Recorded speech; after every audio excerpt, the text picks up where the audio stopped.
Olá, pessoal, bom dia, tudo bem com vocês? Começamos, bem-vindos, né, a mais uma apresentação de resultados, essa é a nossa primeira do ano, já é a 28ª apresentação de resultados que a gente está fazendo. Está aqui comigo o Márcio Tavares, que é o nosso diretor de investimentos, a gente vai fazer essa apresentação em conjunto.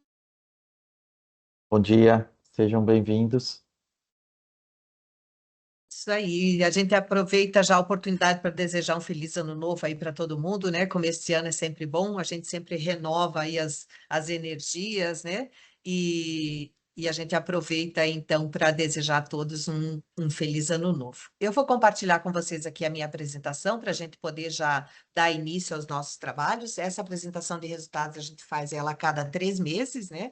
A gente se reúne para falar um pouquinho sobre como foi o trimestre, os resultados que a gente teve e trazer algumas informações daquilo que está acontecendo aqui na BRF Previdência, né, que é importante em relação aos planos aqui que a gente faz a gestão. Então, hoje a gente vai falar especificamente sobre o plano 3 e a gente fala também sobre o plano família, porque tem participantes do plano 3 que também têm o plano família. Então, a gente aproveita numa mesma oportunidade e já fala sobre os dois planos, tá? Olhando um pouquinho a nossa agenda, nós vamos falar, trazer aqui alguns destaques para vocês, né, de ações e novidades aí que está acontecendo. A gente vai falar um pouquinho sobre os resultados do quarto trimestre, o cenário econômico de 2025, e depois a gente abre lá ao final um espaço para as perguntas, né?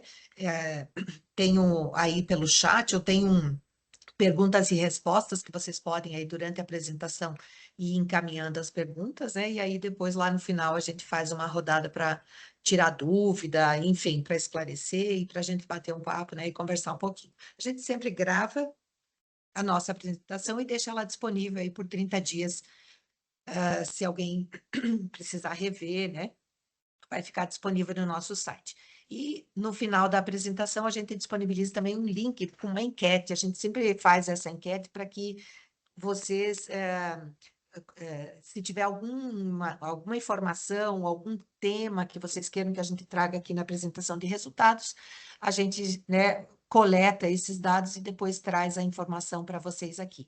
Nessa reunião de hoje, nessa apresentação de hoje, nós vamos falar um pouquinho sobre a perspectiva, né, o cenário que a gente tem aí pela frente para os próximos anos, que foi resultado aí da enquete, né, uma dos pontos que vocês trouxeram aí, que vocês gostariam de ter um pouco mais de informação e que a gente compartilhasse, enfim, um pouco mais de detalhes. Então, a gente vai trazer isso aqui, que é esse cenário econômico aqui, tanto de 2025, um pouquinho mais para frente também. Já passando, então, para os destaques, a primeira coisa que a gente está trazendo aqui para vocês é a celebração do Dia do Aposentado. Todo ano, né, no dia 23 de janeiro, a gente celebra o Dia do Aposentado.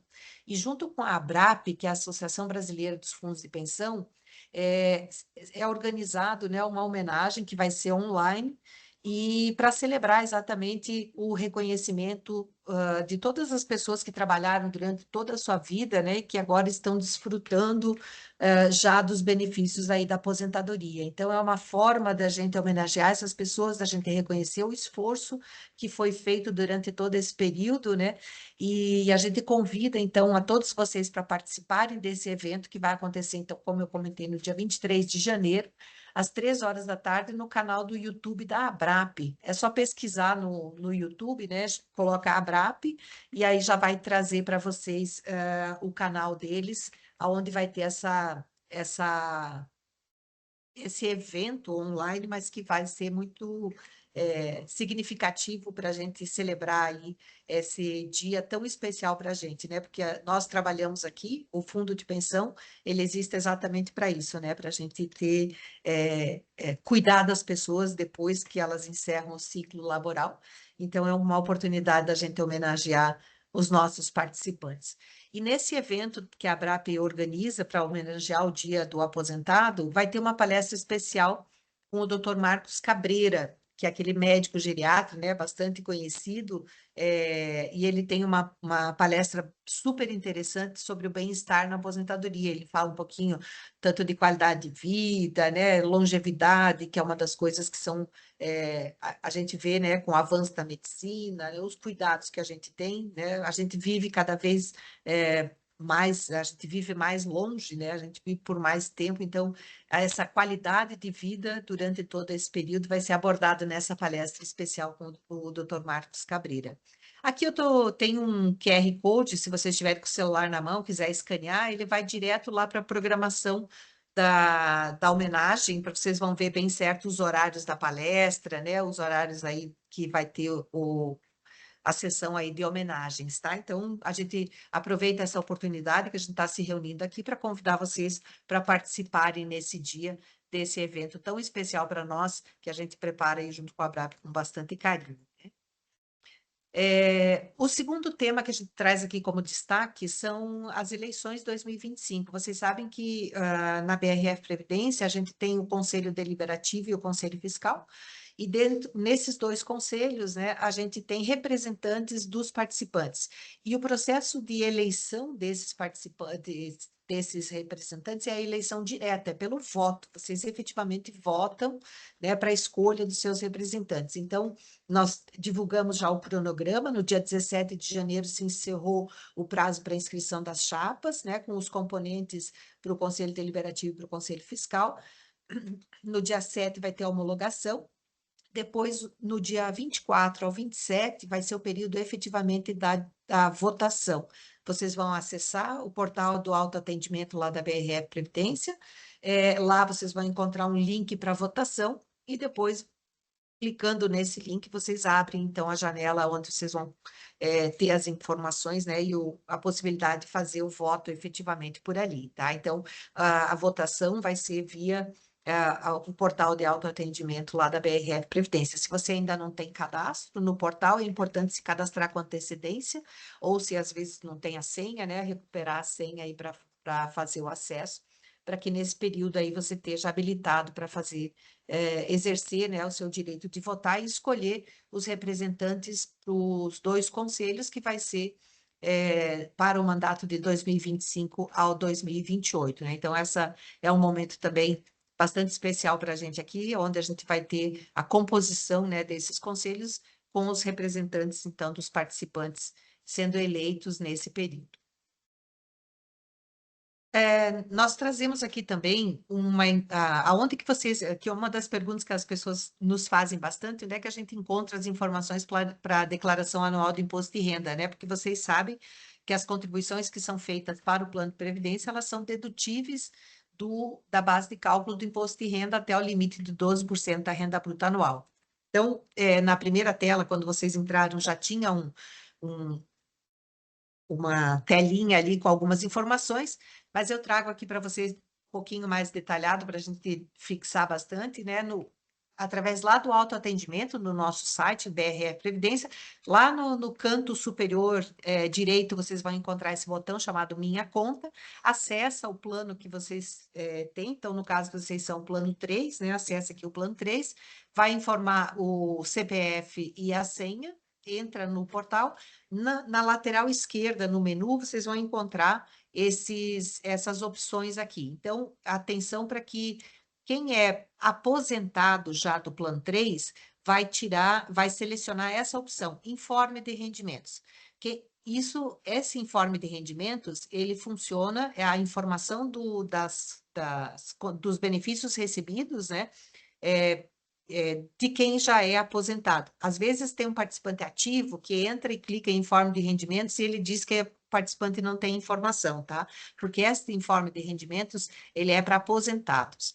Para quem é autopatrocinado e faz aportes também via boleto, então, se durante o ano você fez uma contribuição através de um aporte via boleto, então você entra nesta opção, extrato de contribuições, seleciona lá o período de janeiro a dezembro, né? E aí sai o relatório das contribuições que foram feitas, que vocês vão informar lá na declaração de ajuste anual. E, por fim, a gente traz também aqui para quem tem empréstimo com a BRF Previdência, que essa informação também vai lá para declaração, né, vocês usam o extrato de empréstimo de IR, tá? Então, tirando esse relatório aqui, essa informação, vocês vão ter os dados que vocês necessitam para fazer o preenchimento da declaração de ajuste anual. E para os participantes que são ativos, que a gente chama daqueles que ainda estão trabalhando na BRF, tá? Todas as contribuições que vocês fizeram para o plano, exceto aquelas para o plano família, eles vão estar no informe de rendimentos que a BRF informa para vocês, tá? Então, quando vocês recebem o informe de rendimentos que a BRF informa para você, que entrega para vocês, né?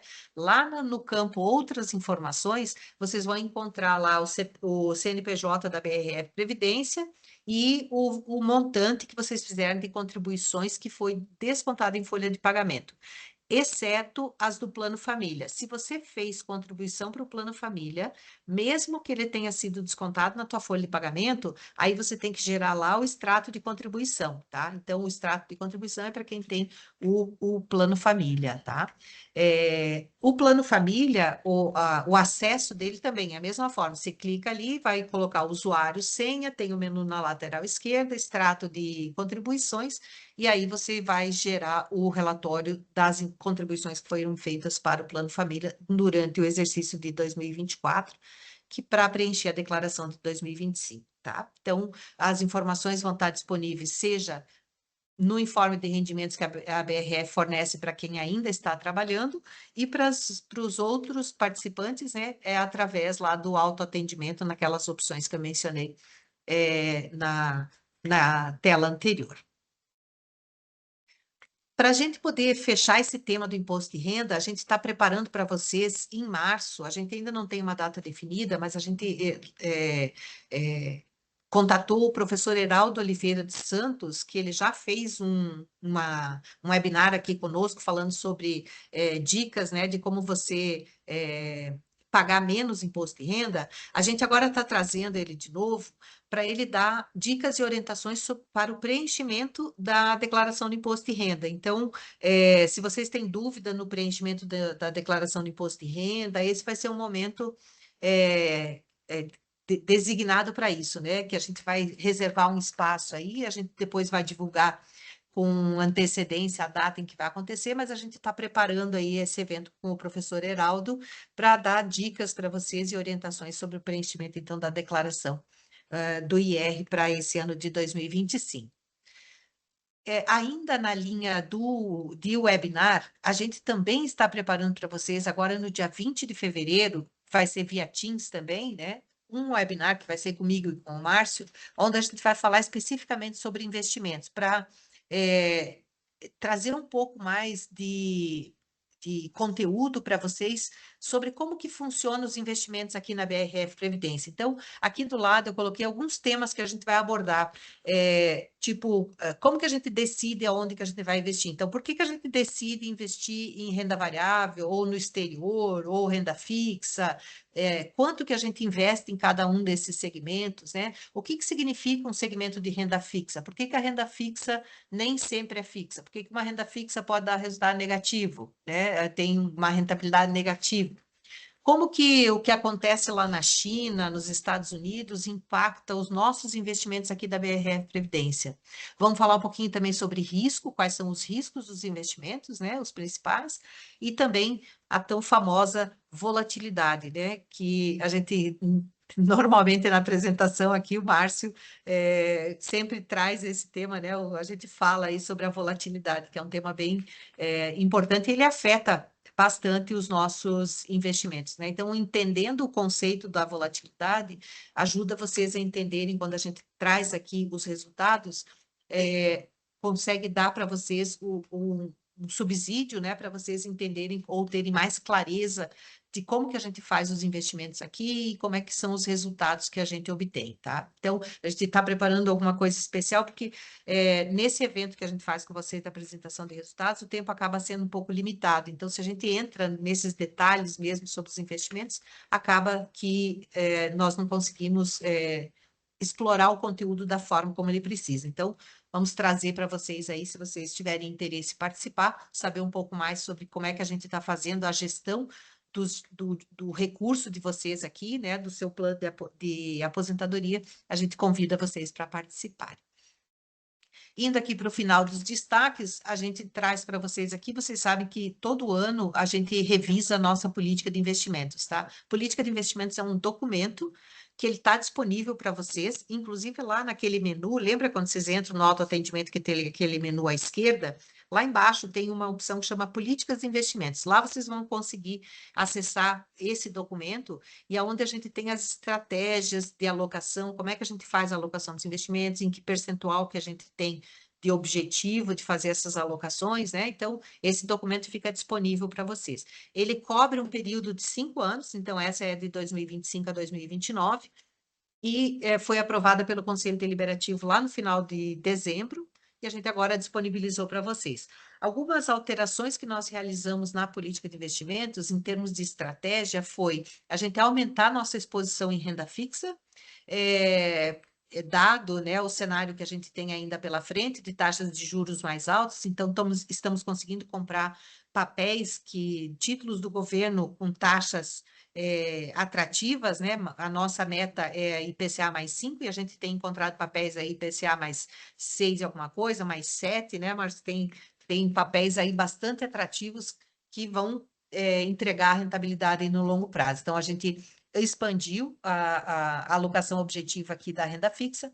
Aumentamos também o limite superior do segmento de investimentos no exterior, que investimentos no exterior, depois o Márcio vai mostrar para vocês, foi o segmento que a gente teve a rentabilidade mais expressiva, mas em função do volume que a gente tem investido, ele acaba não capturando todo esse potencial, digamos assim, de rentabilidade que tem nesse segmento.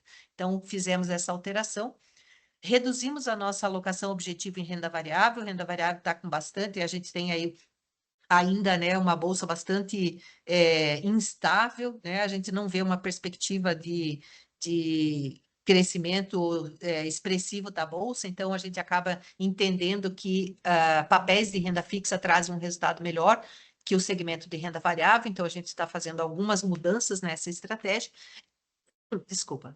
E estamos fazendo também uma redução na alocação de segmentos de estruturado imobiliário, onde a rentabilidade também, né, o cenário para os próximos anos, ele também não é muito favorável. A gente entende que esses dois segmentos aqui, eles são aonde que né, nesse período, pelo menos nesse período mais curto, é onde a gente vai trazer os melhores resultados.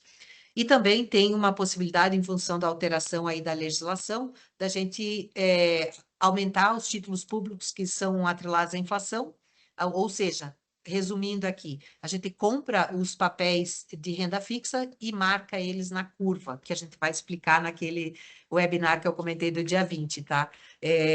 Justamente para ele minimizar essa queda acentuada ou subida acentuada, né, que ele sofre em função da taxa do movimento de abertura de taxa de juros ou de fechamento de taxa de juros.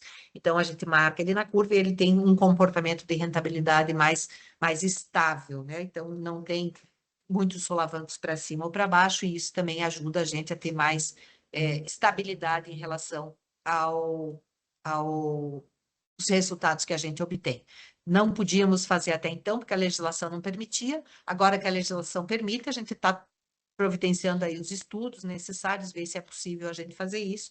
E se for, a gente vai adotar aí essa medida, mas, de novo, eu reforço que a gente vai falar um pouco mais sobre isso naquele webinar do dia 20, tá? Vou entrar agora aqui nos resultados de dezembro, né, posicionados aqui em dezembro de 2024. Os dados que vocês vão ver aqui de patrimônio e etc., ainda são dados provisórios. A gente tem um ciclo de fechamento anual que ele obedece dessa forma. A gente faz a apuração dos resultados até 31 de janeiro, né? A apuração dos resultados da database de dezembro de 2024. Depois nós temos a auditoria externa, que ela audita todos os nossos registros, né? Para se manifestar em relação às nossas demonstrações contábeis.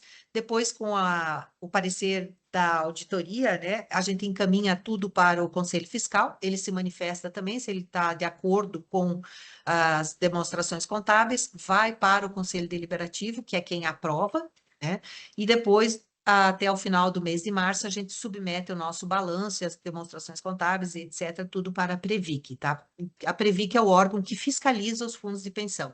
Então, nós fazemos toda a parte, né, durante o ano a gente vai contabilizando, enfim, todas as nossas movimentações, depois a auditoria audita, Conselho Fiscal se manifesta, Conselho Deliberativo aprova e a gente entrega isso para o órgão fiscalizador, também, né, para submeter a eles a fiscalização desse órgão.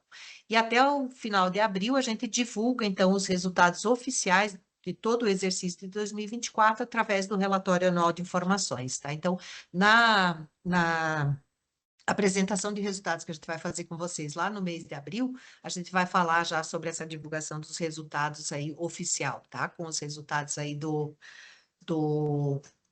já todo esse ciclo fechado, né? Passando por todas essas etapas. Entrando agora um pouquinho no patrimônio do Plano 3, o patrimônio do Plano 3 chegou na casa praticamente dos 500 milhões de reais, ele teve um aumento aí de 11% em relação a 2023, e o patrimônio do Plano 3 representa, coincidentemente, 11% do patrimônio da BRF Previdência. Então, quando a gente olha a BRF Previdência como um todo, a gente administra aqui 4 planos de previdência, né? O maior deles é o Plano FAF, o segundo maior é o Plano 3, depois nós temos o Plano 2 e o Plano Família, que é o nosso caçulinha, né? Então, o Plano 3, ele já teve um crescimento aí de 11% em relação a 2024. Um plano que ele vem crescendo ano a ano, se a gente comparar aqui 2029, a gente tinha praticamente a metade dos recursos, né? Então, em praticamente 6 anos, aí, 5 anos, a gente está dobrando, né, o patrimônio desse plano. Quando a gente olha para o patrimônio do Plano Família, nós estamos falando aí de um plano que também vem crescendo exponencialmente, né? Ele cresceu, já temos 4 milhões de reais de patrimônio, apesar dele ser bem pequenininho, né? Quando a gente compara com o patrimônio total da BRF Previdência, mas ele é um plano que vem ganhando tração. Nós tivemos aí mais de 45% de aumento de patrimônio em relação a 2023. Isso se deve muito à portabilidade que os nossos participantes também estão trazendo recursos de outros planos PGBLs que eles têm, né? Lembra na última apresentação de resultados a gente falou sobre isso? Tem pessoas que têm PGBL em banco, seguradora, e traz os recursos aqui para a BRF Previdência. Além de pessoas que nós temos aqui, que são de outros planos, né? Que, por exemplo, o plano FAF, que não tem contribuição, acaba aderindo.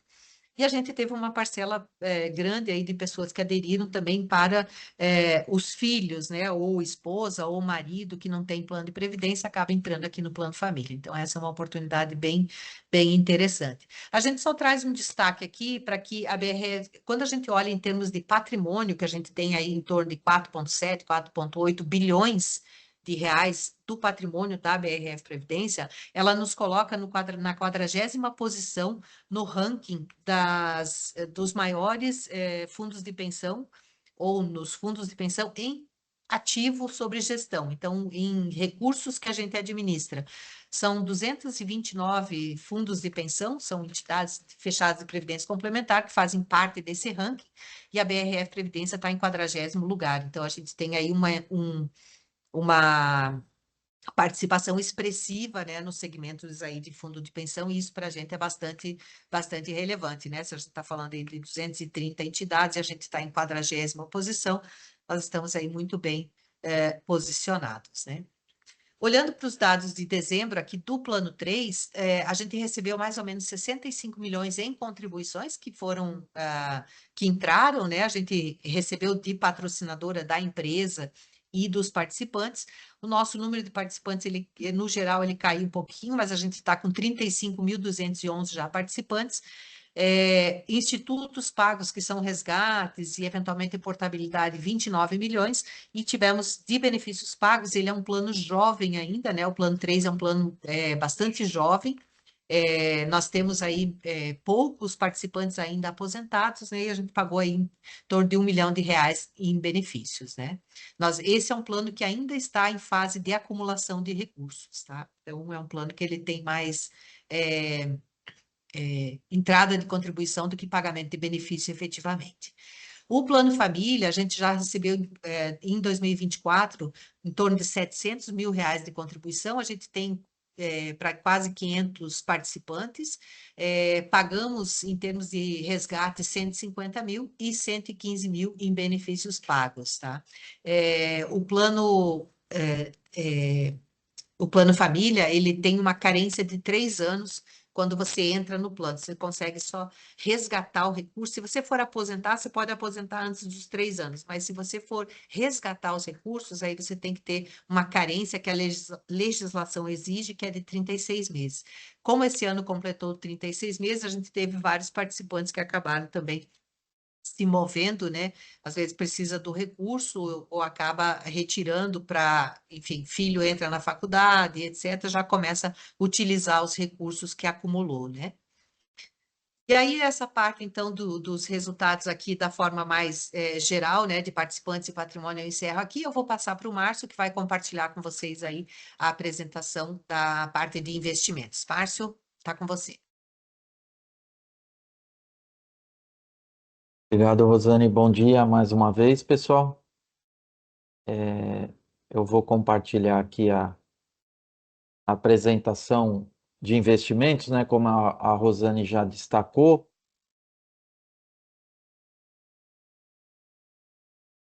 Nós vamos falar aqui dos resultados desse último trimestre, né? Mas também aí do encerramento do ano, né? E vou passar rapidamente aqui pelo cenário, né? Que a gente costuma trazer aqui para vocês. Tanto cenário externo e interno.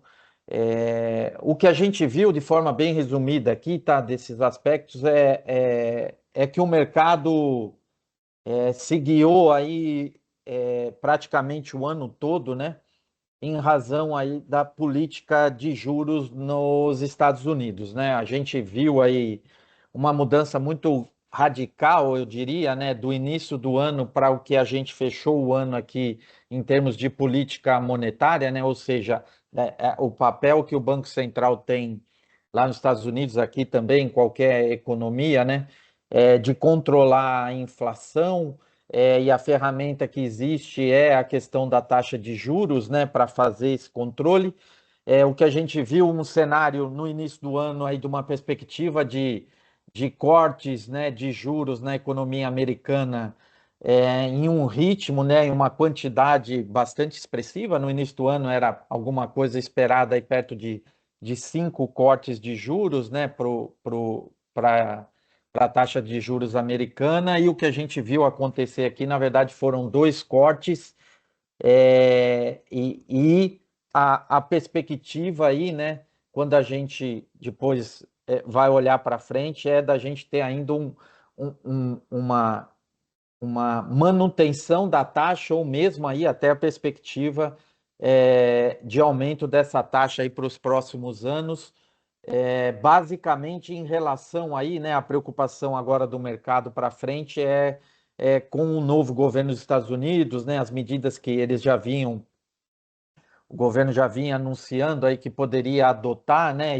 e com a posse agora na recente aqui, né, do governo americano, algumas medidas já foram divulgadas e adotadas, tá? Então a gente agora vai monitorar realmente a questão aí de como vai se desenvolver essa política aí de taxa de juros nos Estados Unidos, né? Como é que vai ser o reflexo disso na inflação, tá?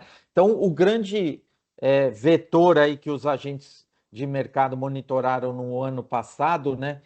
Foi essa questão dos Estados Unidos, né? A gente teve em complemento a esse aspecto da economia americana, né? Alguns outros eventos que a gente viu aí, né, durante o ano de 2024, que também trouxeram aí, em alguns momentos, maior ou menor instabilidade, né? Ou a palavra aqui que a Rosane destacou que a gente gosta de usar, volatilidade, né? Nos preços dos ativos, né? A gente tem ainda a questão geopolítica, né, que influenciou esse ano também, né? A gente tem a manutenção do conflito da Rússia com a Ucrânia, né? Isso já vem se estendendo por alguns anos, né? A gente teve também a questão agora de Israel, né, com a parte lá do Oriente Médio, né, com a possibilidade em alguns momentos, inclusive, de escalada aí no conflito para outras regiões, que aí traria, né, um agravamento para essa questão geopolítica, né? Isso a gente viu que impactou os mercados em alguns momentos, principalmente na questão relacionada ao preço do petróleo, né? Que aquela região é a maior produtora de petróleo do mundo, né? Então, qualquer evento que a gente tem aqui possa afetar essa produção, né? Ela se reflete diretamente no preço do petróleo, né? Então, em alguns momentos, a gente viu isso tendo um impacto mais relevante no preço e gerando reflexos, né, novamente aqui na inflação global e aí isso sendo também impactado aí pela taxa de juros, tá? A gente tem a questão da China, né, que vem lutando aí também nos últimos anos para manter o crescimento, né? A China é a segunda maior economia do mundo, tá? Então ela tem um papel relevante também no crescimento global. O que a gente viu, né, foi essa desaceleração acontecendo, o governo promovendo aí medidas de estímulo para tentar, né, seguir aí com uma recuperação, né, ou mesmo manter o crescimento da China ainda num patamar que hoje está aí perto de 5%, né? E isso está sendo uma desaceleração bem grande do que a gente viu da economia chinesa crescendo aí, se a gente olhar para 5, 10 anos atrás, né? Que era aí na casa dos 2 dígitos, mas isso é até meio que natural, né? Dado o tamanho da economia que a China adquiriu, né? E que é um crescimento que está voltado muito para a questão exportadora, né? Que isso agora começou, inclusive, a influenciar a zona do euro aí, né? Que é muito próximo e estava competindo com alguns produtos que a China ganhou muita atração aí no mercado global em termos de exportação. Isso está afetando, inclusive, a zona do euro aí em termos de crescimento, né? Mas o que a gente viu aqui da questão da China ainda é que essas medidas não têm surtido, né, o efeito desejado, e isso tem trazido também alguma preocupação aí para o crescimento global, né? A China é um parceiro bastante importante para nós, aqui especificamente para os países emergentes, né? Porque a gente tem uma pauta de exportação bastante relevante aí, grande parte das exportações nossas aqui são direcionadas para a China, né? Então, à medida que a China apresenta uma desaceleração, isso tem um impacto mais relevante aqui para nós, tá? E da zona do euro aqui, como eu destaquei já, eles vêm lutando aí contra a desaceleração, né?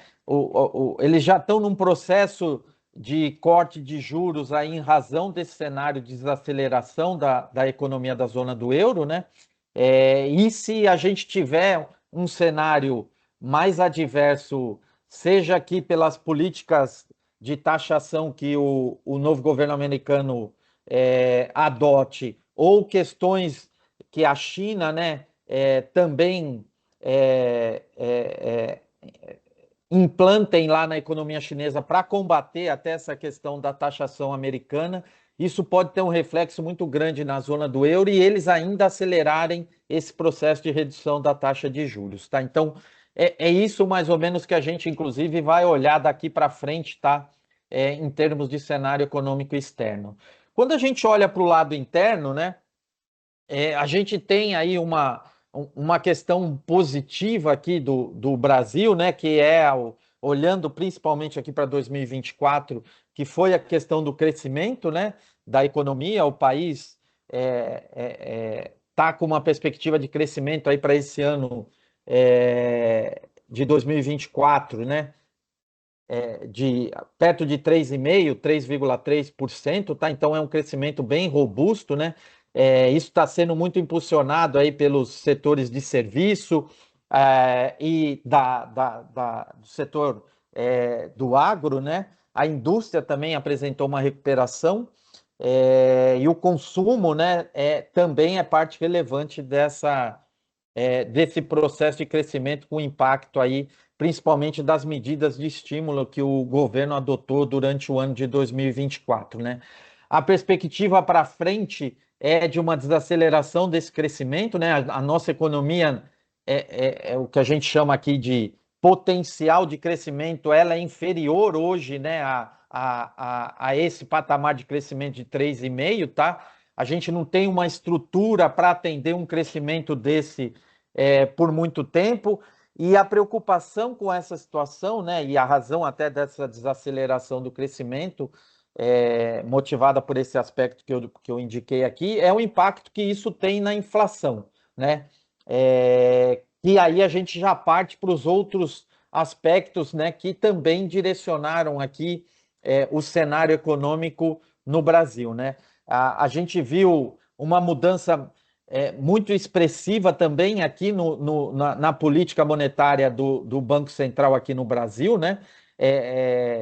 Em parte, isso ocorreu pela mudança também do cenário externo, né? Aquela questão da taxa de juros americana, mas uma parte bastante relevante também dessa mudança, ela decorre de fatores internos que a gente viu aqui durante o ano, tá? Um deles é a questão da aceleração da inflação, né?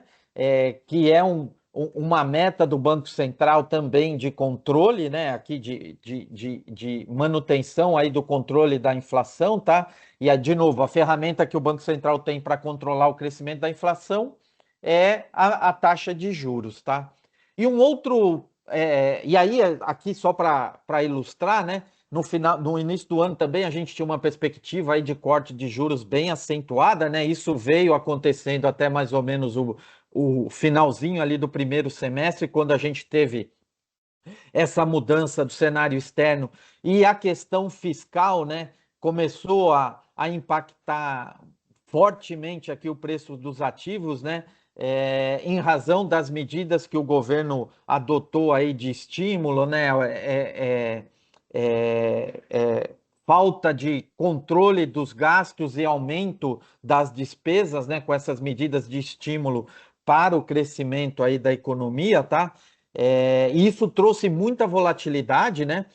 Para o mercado, principalmente de renda fixa, né? Na renda variável também a gente sofreu com essa questão, mas particularmente o segmento de renda fixa, onde a gente tem, né, uma alocação bastante relevante aqui dos nossos portfólios de investimento, né?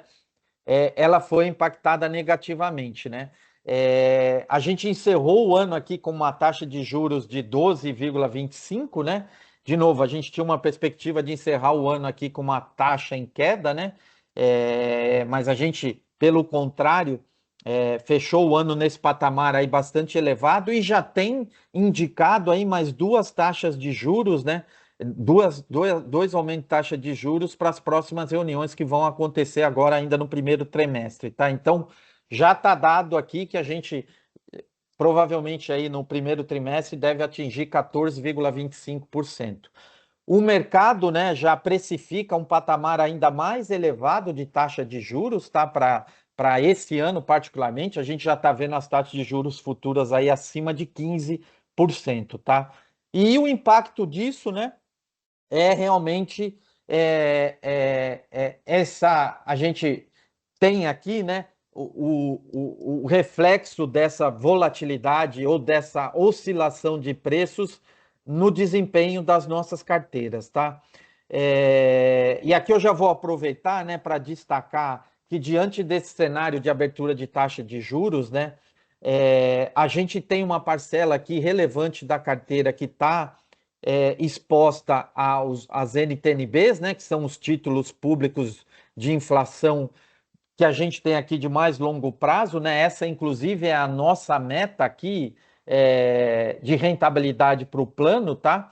A gente tem que entregar o IPCA mais 5%, então todos os objetivos de resultado que a gente tem aqui para os planos, eles são indexados à inflação mais uma taxa, né, que a gente tem que entregar.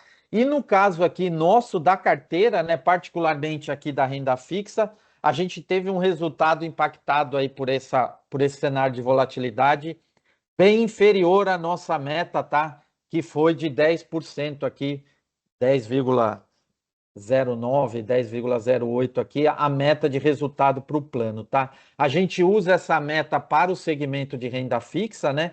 E aqui no plano 3, né, só aproveitando, todos os ativos que a gente tem na carteira, eles estão marcados a mercado, né? E essa variação dos preços, né, ela tem um reflexo muito relevante na nossa carteira, principalmente em razão da exposição que a gente tem nesses títulos indexados à inflação, tá? A nossa posição aqui desses 80% quase que a gente tem, né, em renda fixa, cerca de 35, 36% ela está alocada nesses títulos públicos, tá? E essa parcela, praticamente metade aqui, né, da parcela de renda fixa, ela rendeu negativa. Então, ela teve uma rentabilidade negativa com essa marcação a mercado, né? Perto de 8,5% aqui por cento da carteira, de rentabilidade para essa parcela da carteira, tá? Então, metade caiu 8,5%. A gente tem uma parcela grande que a gente veio aumentando, né, de exposição aqui em ativos indexados ao CDI, tá? Hoje ela já está também perto de 30%, mas a gente veio montando essa posição a partir da mudança do cenário do início do segundo semestre, né? Hoje ela já representa 30%, tá, da nossa carteira. E a gente tem mais ou menos aqui, né, esse restante aí, cerca de 10% hoje, que estão expostos a ativos de crédito privado, né? Uma parcela desses ativos, ela também foi influenciada pela essa abertura de juros, né? Então isso impactou também essa parcela de títulos aí de crédito privado, mas o grande detrator de resultado aqui do plano, tá? Não só no plano 3, mas nos outros planos também, foi a marcação a mercado dessa parcela de NTNBs que a gente tem na curva, tá? Nos outros segmentos, tá? A gente teve um resultado bastante expressivo, principalmente aqui no segmento de investimento exterior, que a Rosane destacou, tá? A gente tem uma alocação expressiva aqui em termos do limite que a gente pode ter, tá? A legislação, ela limita a parcela de investimento no exterior até 10%, tá? Então a gente já está aqui muito perto do limite de alocação na classe, tá? Que rendeu quase 45%. O segmento de operações com participantes são os empréstimos, né? Que rendeu aqui perto de 12%. A gente também tem uma alocação pequena aqui, né? Perto de 3%. O segmento de estruturados são os fundos multimercados, os fundos de investimento em participações, que a gente ainda tem na carteira, mas é um percentual muito pequeno, né? Abaixo de 1%. Ele rendeu negativo, mas não teve um impacto no resultado aqui da carteira de forma relevante. A parcela de renda variável, tá? Hoje a gente está com uma exposição aqui perto de 7, né? A gente veio diminuindo também a parcela de alocação aqui no segmento de renda variável, tá? E para as políticas dos próximos anos também o mandato é seguir nesses patamares menores aqui de alocação no segmento de renda variável, mas aqui vale fazer uma ressalva, tá? Porque se a gente olhar para o desempenho da Bolsa, ela caiu mais de 10%, tá? No ano. Se a gente olhar o índice Ibovespa, tá? E a gente teve um desempenho aqui no plano 3 bem interessante, né? Muito perto da nossa meta de acima de 9%. E por que a gente teve, né, esse resultado positivo? Isso é decorrente da posição que a gente tem em ações aqui da BRF, né? No meio do ano a gente também fez um movimento aqui de aumentar a nossa posição em ações da BRF, tá? Então, desse limite hoje que a gente tem aqui de 7% de alocação na renda variável, cerca de 4,5% aqui são em ações da BRF, tá? Então, o papel continua apresentando aí uma recuperação, né? 2023 a gente já viu um desempenho muito expressivo aqui em termos de rentabilidade no papel, né? 2024, a rentabilidade continuou expressiva, né? O papel rendeu quase 90% aí durante o ano de 2024. Então, essa posição aqui em BRF favoreceu, né, o desempenho do nosso segmento de renda variável, tá? De forma resumida aqui, tá, pessoal? A consolidação do percentual de alocação versus a rentabilidade que a gente teve no segmento resultou numa rentabilidade aqui de 5% para o plano 3, tá? A gente ficou bastante desapontado com esse resultado, tá, do plano no ano, né? A gente tinha uma perspectiva aí até a primeira quinzena de dezembro, né, de ter um resultado bem expressivo aqui para o plano, tá? Fechar o ano aqui, talvez a gente não ia conseguir entregar uma meta de 10% aqui, que era perto de 10% a nossa projeção para o plano, mas o plano já vinha apresentando um desempenho aqui bem positivo, tá? Mas com a questão da deterioração aí do cenário, principalmente nessa última quinzena, né? A gente viu o dólar atingindo aí 6,30 R$ né? O Banco Central precisando intervir aí no mercado de câmbio. A bolsa local aqui fechou perto de 120 mil pontos, né? Na casa aí de 120 mil pontos, também trouxe uma volatilidade, uma desvalorização para a carteira aí no mês de dezembro, tá? A parcela de títulos públicos aqui, só no mês de dezembro, ela teve uma queda de mais de 4%, tá? Então, a gente ficou bastante desapontado com esse resultado, né? Principalmente diante das mudanças que a gente veio fazendo aí durante o ano, tá? Mas, infelizmente, isso não foi suficiente, tá? Então, a gente teve essa foto, né? Que é importante aqui a gente destacar lá em 31 de dezembro com esse resultado, tá? Mas a gente entende que a carteira, com esses ajustes que a gente veio fazendo e que a gente vai continuar fazendo aqui para o ano de 2025, né?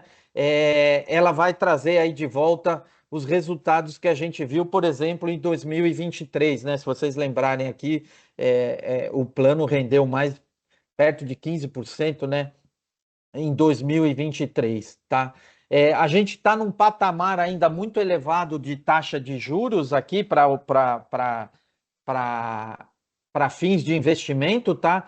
A gente não fez a venda de nenhum desses papéis, tá? Então, aqui é um fator importante a gente destacar que nós não nos desfizemos desses papéis, tá? Então, a gente não realizou nenhuma perda com relação a essa carteira de títulos públicos, tá? Porque a gente tem uma taxa média de aquisição desses papéis, tá? Que hoje está perto de 5,60, 5,70, que é muito superior à meta.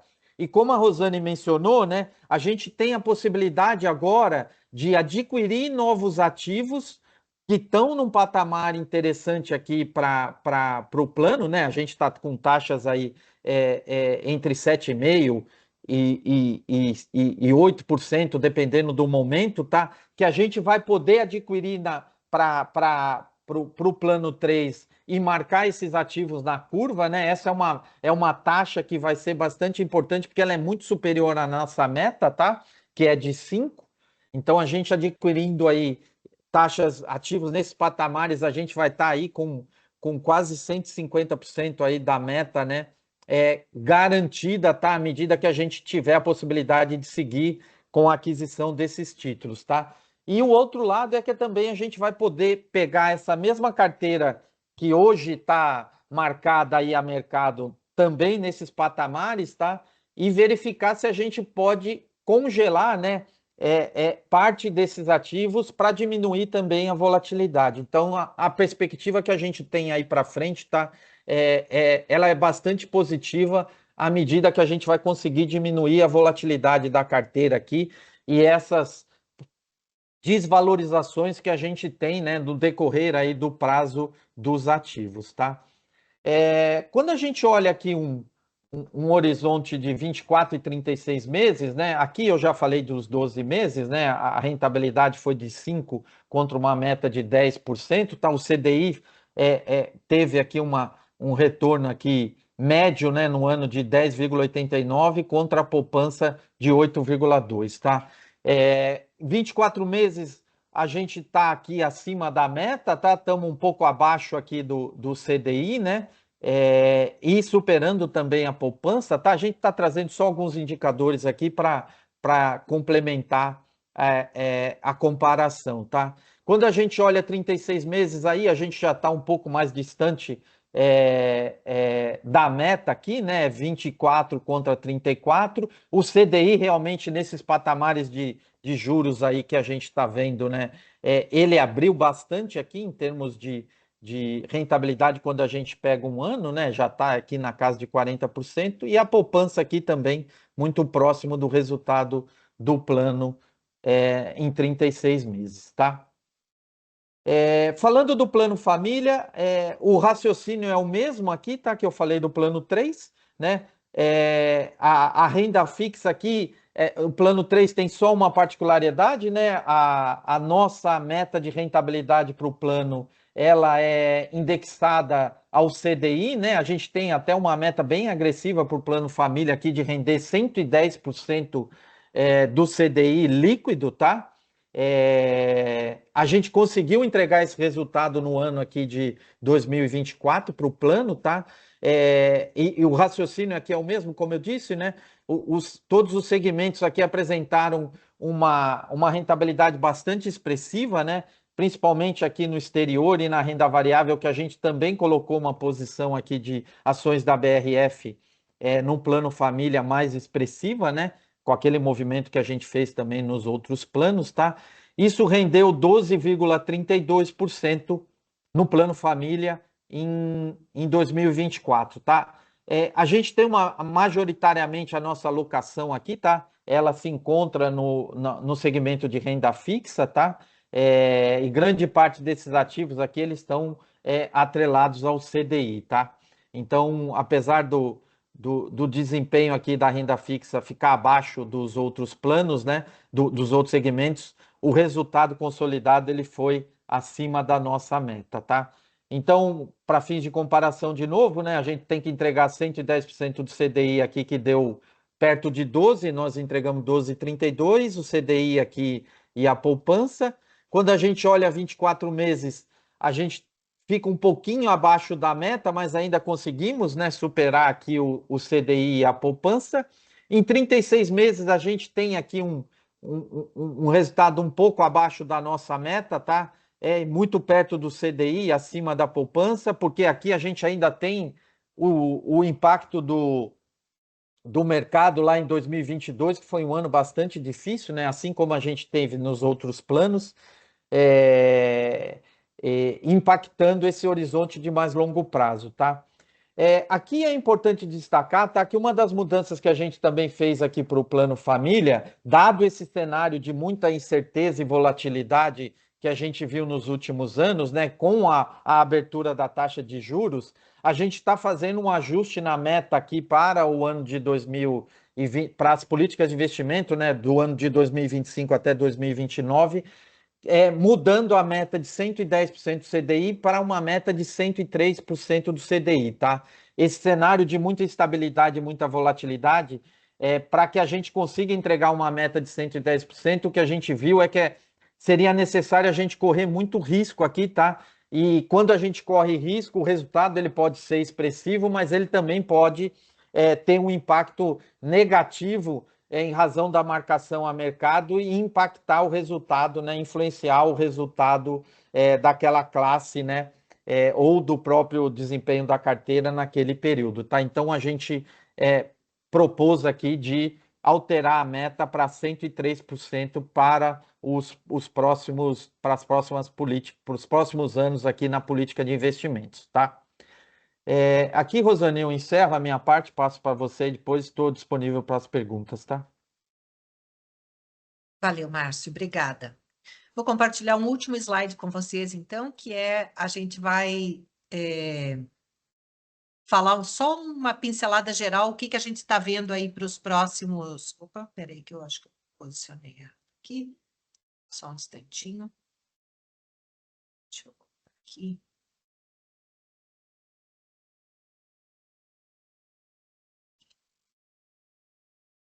Tirar vocês. Essa minha tela aqui. Esse é um último, eu vou falar mais rapidamente aqui. É só, a gente acabou já passando por alguns desses temas, mas quando a gente olha para frente, o que que a gente está esperando aí para frente, né? Nós usamos aqui, a gente está trazendo para vocês o cenário econômico, que é o Boletim Focus, que é do Banco Central. O Banco Central, toda semana, ele emite esse Boletim Focus, e ele dá uma ideia para a gente em relação à inflação. O que que a gente vê para frente de inflação 2025, 26, 27, 28? Isso dá uma visão geral para a gente de como é que está o comportamento de mercado.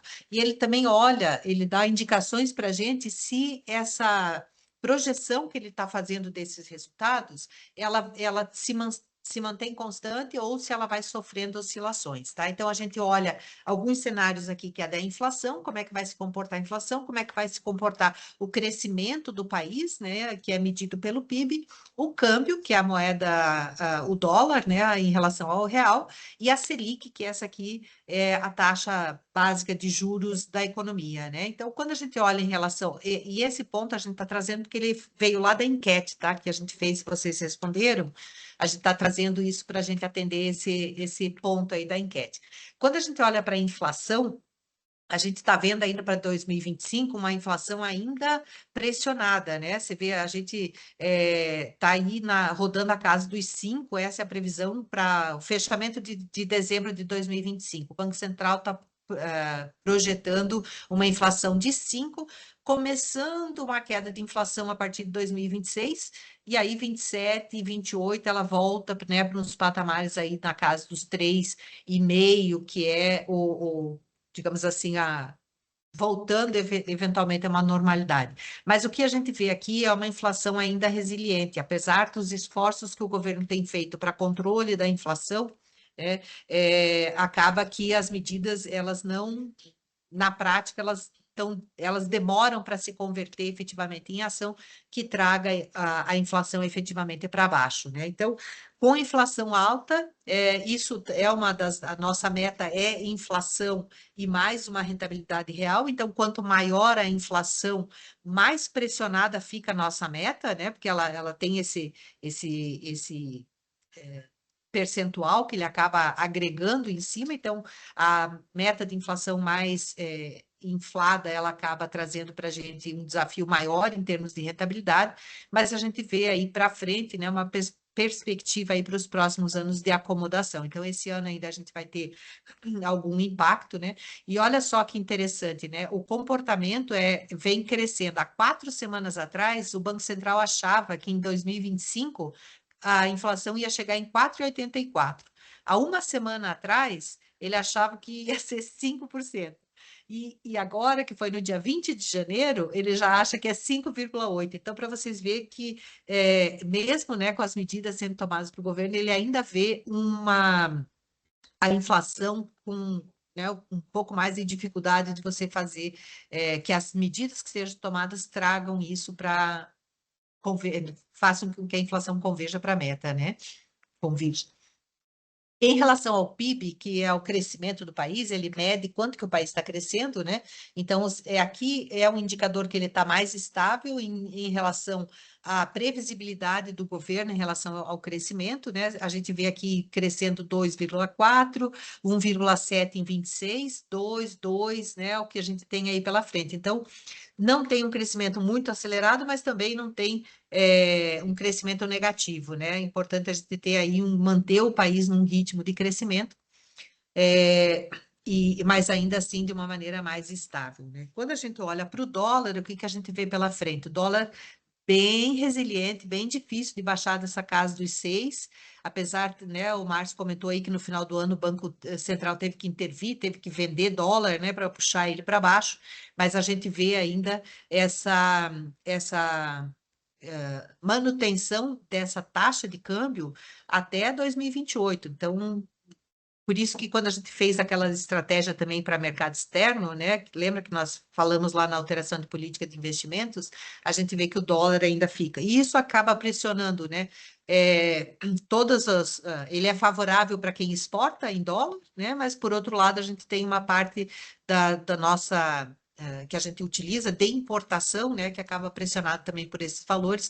Acaba entrando isso no custo do produto. Se o custo do produto sobe, ele pressiona a inflação, né? Se a inflação está mais alta, você diminui o poder aquisitivo, né? E aí você tem um ciclo de crescimento menos acentuado. E por fim, a Selic, que é a taxa básica de juros, a Selic está. O Márcio comentou, né? A gente tinha uma expectativa no ano passado o governo já começar a reduzir a taxa de juros, e a gente vê um movimento ainda de crescimento agora para esse ano de 2025. Então, a Selic sobe, os investimentos aqui eles são impactados.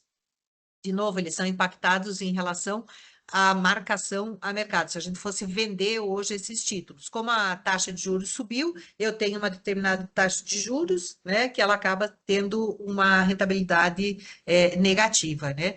Mas a partir de 2026 ele já começa, ele já tem um decréscimo aqui, vem indo para casa dos 12, 25 e chegando lá em 2028 na faixa dos 10. Ainda é altíssima, né? É uma taxa de juros extremamente elevada.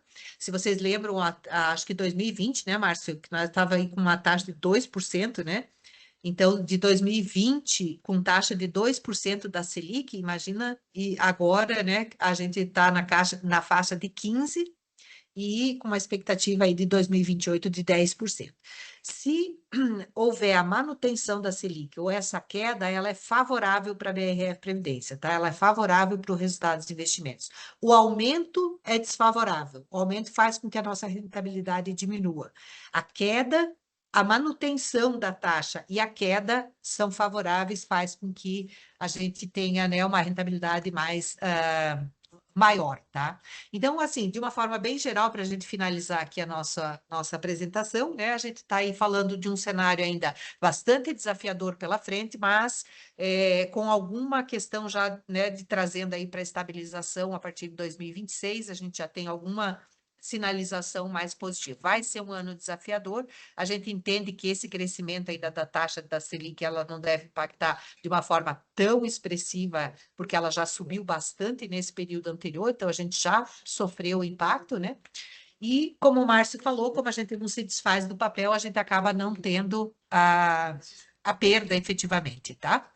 Então é isso, pessoal. Da parte aqui que a gente tinha para apresentar de resultados para vocês, é isso, né? A gente trouxe aqui algumas informações que são importantes para vocês terem o conhecimento. Como o Márcio comentou, a gente não está feliz com o resultado que veio de 2024, né? A gente tinha uma expectativa aí de um rendimento bastante sólido, mas o que é importante para a gente, e a gente sempre reforça aqui nas nossas apresentações, né? A nossa carteira ela é muito bem montada, ela está bem protegida, digamos assim.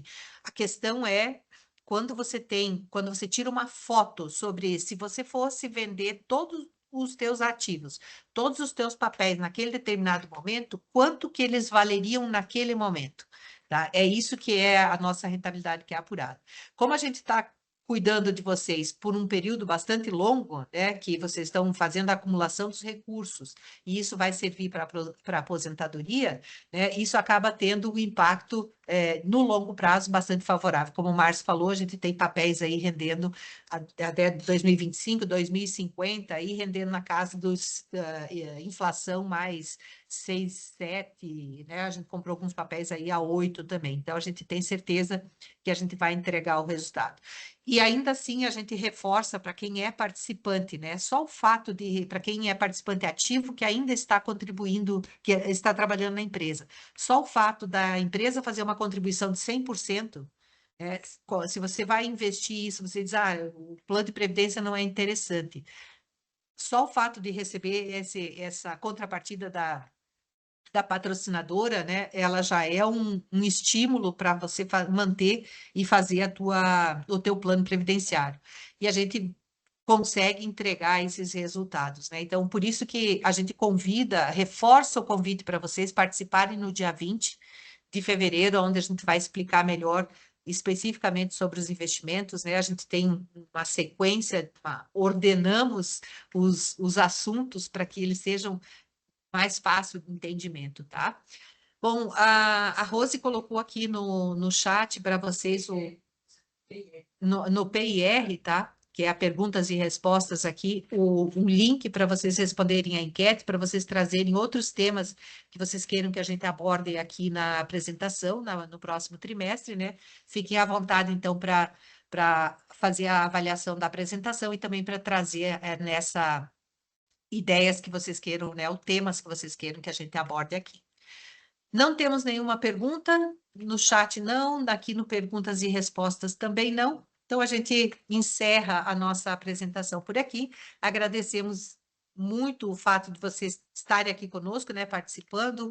Demonstra o interesse que vocês têm, o cuidado e o carinho que vocês têm pelo Plano de Previdência. E a gente fica totalmente à disposição. Se vocês tiverem alguma dúvida, algum questionamento, acionem nossos canais, né, de atendimento, acione a gente pelo Teams aí que a gente vai conversando, tá bom? Um abraço grande, fiquem bem e uma ótima semana para todo mundo. Até logo.